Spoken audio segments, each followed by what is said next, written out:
تو جس شخص کے دل میں آخرت کا غم ہوگا نا، یاد رکھیں اللہ تعالیٰ اس کے دنیا کے تمام انزائٹیز، سوروز، ٹاسک کو نپٹا لیں گے. اللہ کے نبی نے فرمایا. اور ایک اور حدیث سناؤں، کمال کی حدیث ہے. مجھے جب بھی دنیا کی فکر پریشان کرتی ہے نا، صحت کی فکر ہو، مال کی ہو، اولاد کی ہو، جب بھی کسی چیز کی فکر ہو، میں اس حدیث کو یاد کر لیتا ہوں. اور وہ حدیث ہے من کانت الدنیا ہمہ، جس کا ہم اور غم یہ دنیا کی زندگی ہوئی، فرق اللہ علیہ امرہ، اللہ اس کے تمام کام بکھیر دیتے ہیں.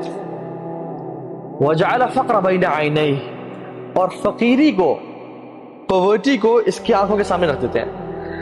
all what he fears is poverty، کہ میں غریب نہ ہو جاؤں، میں فقیر نہ ہو جاؤں، میرا یہ گھر مجھ سے چلا نہ جائے، میرا بزنس لاس میں نہ آ جائے، اور میرے سے مال سارا چلا نہ جائے، اور میں سڑک پہ نہ آ جاؤں.